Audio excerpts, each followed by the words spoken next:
Hi everyone.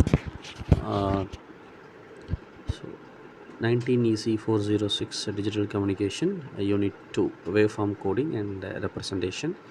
Myself, Dr. Snavnithan. In this lecture, we are going to see about that what is waveform coding and what are the representations are there.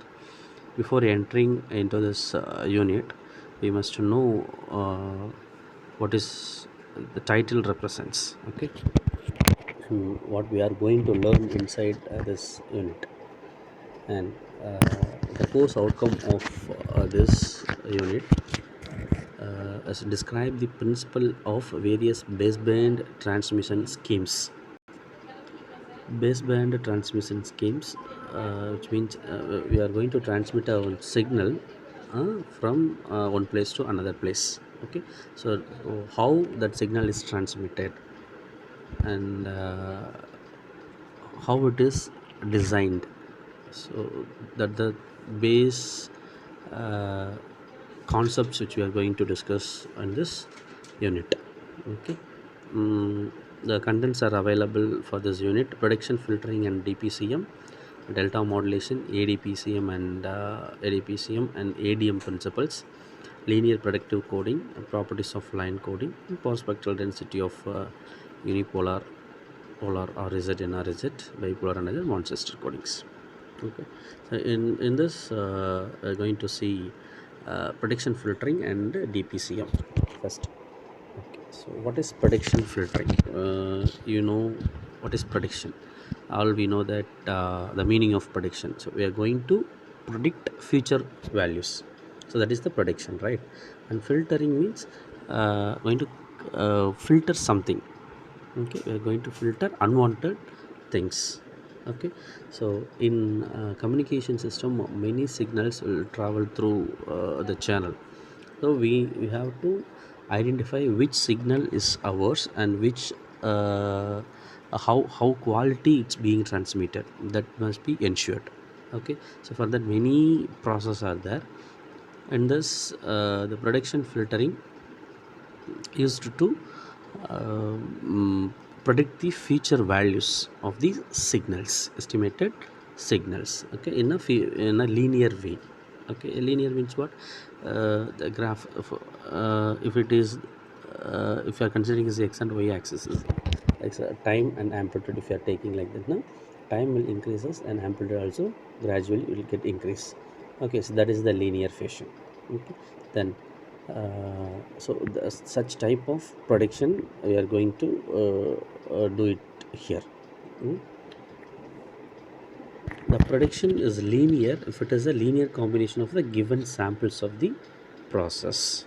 Okay, the difference between actual sample of the process at the time of interest and the predicted output is called the prediction error. So what is the actual value of the signal and what we estimated from the uh, predicted value?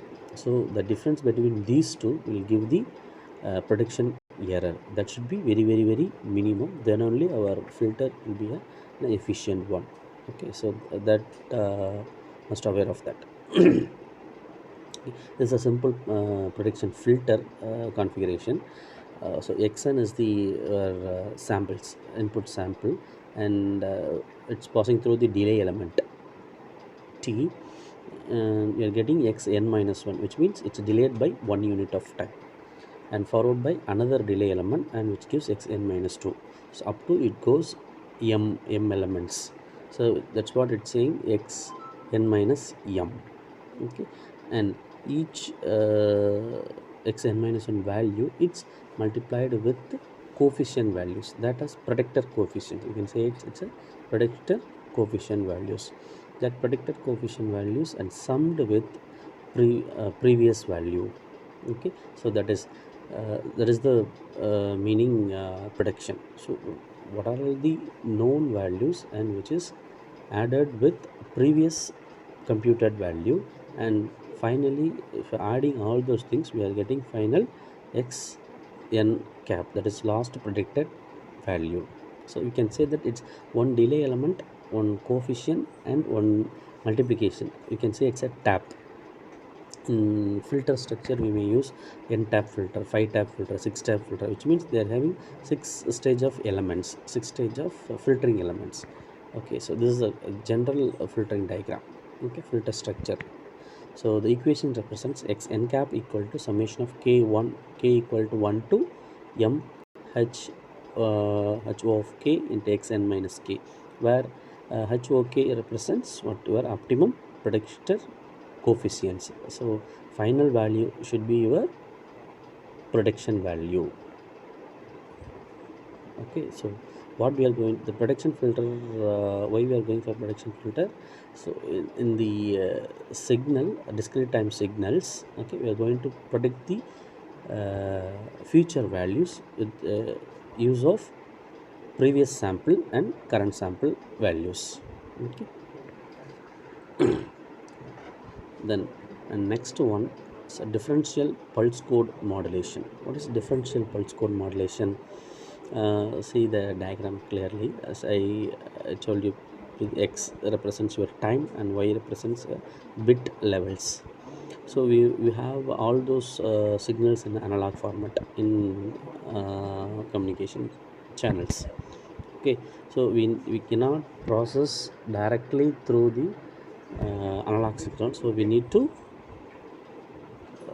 discrete, we need to convert that into discrete values. Okay, so that amplitudes are discretized by some levels. Okay, here see the first time they are representing the code word 0 1 0. Here we are taking 7 levels, bit levels are 7, so my total amplitude is divided into 7 possible values. Okay, so the based on the amplitude levels, bits are assigned. See, for if you are taking as fourth unit of time, 4 ts, the amplitude is 110. The same it's repeated for 5 6, yeah, so 110 110 110. So this is called a redundant. For one amplitude value we are taking 3 levels of bit values, so this will increase the number of it will increase the signal bit representations. Okay, so this has to be reduced in a differential pulse code modulation. So from the figure, the samples taken at 4, I told you, are encoded to same value of 110, 3 times they are encoded. So these informations can be carried only by one sample. So once we can represent by only one sample, but they are represented by 3 times. So this is called redundant. So if this redundancy is reduced, the overall bit rate also decrease, and number of bit also it's decrease. So this type of digital pulse modulation scheme is called differential pulse code modulation. So why we are going for differential pulse code modulation? To reduce the redundant values, so that it will decrease the overall bit rate. Okay, then we are having two things, DPCM transmitter and DPCM receiver. Okay, so DPCM transmitter, what it will do, we are assigning the, for particular amplitude value we are assigning bit levels. That bit level has both the error as well as informations that is transferred through encoder and communicated via channel DPCM signal. In receiver side, we are receiving that same DPCM signal, and we are extracting the erroneous signal, and we decode the original signal from encoded signal, right? So that has happened in both transmitter and receiver. So in this case, n of ts, which is called sampled input, and x cap of n of ts is called predicted filter output. Already we saw in this previous topic, prediction filter, whereas x cap of nt, right, is a predicted value, actual value and predicted value. The difference is called erroneous value, that is e of nts. So that is given to the quantizer. Quantizer will give the optimized value, so that is eq of n into ts. So the summed up with predicted value and quantized value, which gives xq of n into nts. Okay, so and that eq of nts value, it's encoded by some encoder bit values, and that is transmitted to the dpcm signal. So here we have three major part. One is sampled input and predicted output. Both are differentiated by the comparator and getting the erroneous signal. That signal is quantized by the quantizer, and we are getting eq of n into nts. And predicted value as well as quantized value, it's summed up, given to the input of prediction filter. And finally the quantized output, it's encoded by some encoded value and transmitted to the dpcm, to the channel, that is transmitter.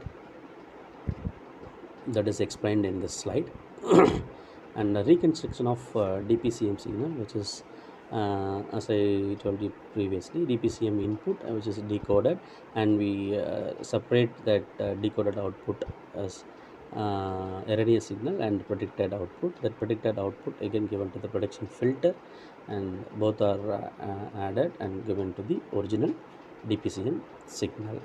So the decoder first reconstruct the quantized error signal from the incoming binary signal. Okay, so first it reconstruct the quantized error signal. Then prediction filter output and quantized error signal are summed up. So previously what we have done, predicted output and the original signals are subtracted, so that we are getting the error value.